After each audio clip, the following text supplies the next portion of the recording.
Hey everybody, Zach here at etrailer.com. Today we're going to be taking a look at a marine rear view mirror from CIPA. This is going to be a nice addition to your boat to allow you to see behind you. So if you've got somebody back there skiing, or you've got people back there tubing, or you just want to be a little bit safer on the water. So a lot of people will just kind of do this one right here where they're keeping an eye on them, but then they'll keep glancing forward and just going back and forth. That's fine, but it's maybe not the safest way of going about it. So now with this, I can keep looking forward, but I can also keep an eye on the people back there as well.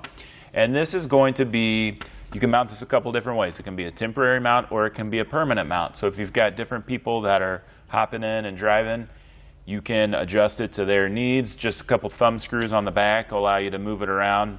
I think that the temporary mount is nice. I like that it's universal, but it leaves a little room for some wobbling around there, so you're going to get some vibration. So I think that I would probably just do a permanent mount. It allows you to screw it into a location, maybe into your windshield frame if you're not going to cover this up all the time. But this is going to allow you to get a good pivot on it with that ball and socket on the back there. But you can see right there, there's some movement. So this isn't my favorite setup. There are some other options out there that have a little bit more stiff bracket to it.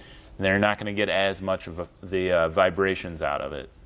Now overall, this one is not my favorite one that we offer. I think the plastic design is pretty thin, so I think it could easily be broken if it was hit or if you took it off and it was dropped. The bracket is all metal though and has a paint cover on it, so it'll hold up against rust and corrosion, but I think that this is pretty flimsy. I don't know if it would hold up for that long, but if you're just looking for something to throw up there every once in a while, it's still a really good option. It's not the largest mirror that we offer. I personally kind of like the smaller ones because I don't want something that's obstructing my whole view up front. The overall size of this is going to be 2.5 inch by 8 inches. So I think this is a really good size. If you can get past those vibrations and that movement, I think it's going to be a pretty decent option for you. People seem to like it. They kind of look past the idea of this kind of thinner material, and I think they just want something to see behind them. The overall installation is pretty easy, so let's just walk you through getting this put in place. First thing you need to do is to figure out where you want to mount this. So I'm going to put mine right here so I'm not obstructing my view. And if you're permanently mounting this to something, you can see there's 4 holes here. The larger ones are for the temporary mount like we're doing today, but then you can see there's going to be a spot where you can run 2 screws down through there. And there's not a set way that you have to do it every time, but we're going to see what's going to work best for us here. Kind of mock this up.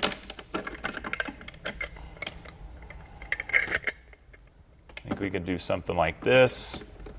This doesn't give us a lot of range down, but I actually think this is going to be a good setup right here. If we flipped it around, it would be just a little bit lower. Now there is a logo on there. You can spin this around if you want that to sit right side up. So I think this is also a good one. It's just a little low for my taste, but that's something you can definitely do as well. So I think I'm going to keep it at that original one.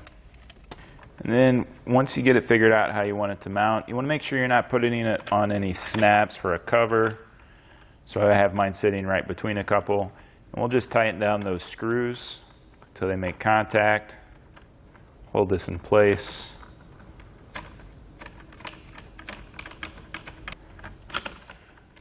See, it's still a little loose.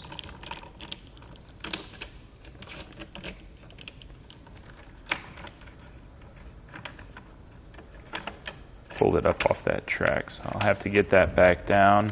There we go. All right, so there it is. It's a little loose, and that is kind of playing around there where those screws go through those holes. So I think we will get those vibrations. You can see, even though the bracket's on there, it's not held in place as well as some of the other ones I've tested out, even some of them from CIPA. I like the Concept 2 mirror a lot there, but we still have a mirror there, and I kind of like the height for it, so we've got good visibility back there so I can keep looking forward. But we will definitely have some looseness there that may bother you, may get some vibrations through that. But if you can get past those vibrations, I think this still serves its main purpose of giving you visibility, of seeing your skiers, or just safely boating out on the waters. But that's going to do it for our look at the CIPA Rearview Boat Mirror.